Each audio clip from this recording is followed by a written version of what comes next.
In February, there was a major break in the Dumas case, with Huntsville police announcing he was abducted and 5 suspects were wanted. 4 of the 5 suspects are from Memphis. Sabrina Chambers, the 5th suspect, is from Huntsville. In April, 2 of the 5, Kiera Clark and Quintarius White, were arrested in Memphis.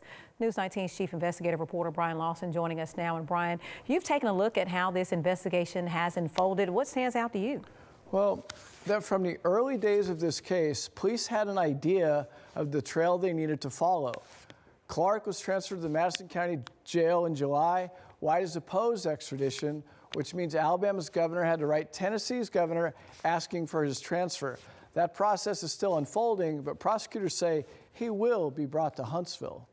Tim Gann, Madison County's chief deputy district attorney, said the Dumas case is complicated. Very early on, the investigators knew what they had. But because we're dealing with out-of-state issues, we're dealing with people that are on the run, we're dealing with witnesses that are in danger. So investigators had to follow a different trail.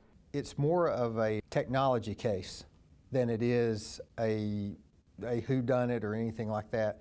So much of this case was done with phone pings, technology, really video evidence from different places. It's different in that way. Dumas went missing last December. Police didn't announce his kidnapping until February. That wasn't an accident. They had to keep that part of it under the table while they are working. They are pursuing this as a kidnapping and possible murder, like very early on in the case, which is why we have all the evidence that we have right now. Police worked on both sides of the state line. HPD investigators really did a good job this entire time, but really communicating with the folks over in Memphis. They've made trips over there, getting to the, to the right folks who really know the area. And that was the big thing, is they know where all the places are. After her extradition to Huntsville, Kiera Clark had a bond hearing on August 1st. An HPD investigator's testimony that day provided the clearest look yet on what police say happened in this case. On the night of December 15th, police say Dumas went with 2 women, Kalisha McKinney and Sabrina Chambers, to Chambers' apartment in Huntsville.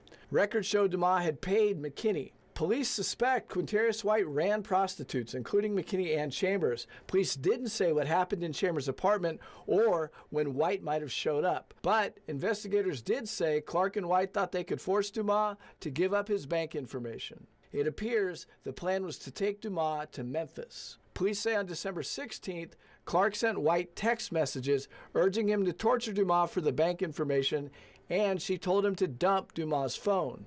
In the early morning of the 16th, the Tennessee Highway Patrol found Dumas' car abandoned near Camden, Tennessee, about 200 miles from Huntsville. Dumas' last phone ping was 60 miles from the car's location. Clark's hearing was in August, but there's still no resolution. Investigators still need real help. If you have real information or no real witnesses, we would love to hear that. What if they're scared to come forward? Well, we will do everything that we can to keep the information that they give confidential and their identity. If it's something that we can use it and still keep them out of it. Now, Clark and White are facing similar kidnapping charges in Memphis, and at this point, it's not clear at all what's happened to the other 3 suspects.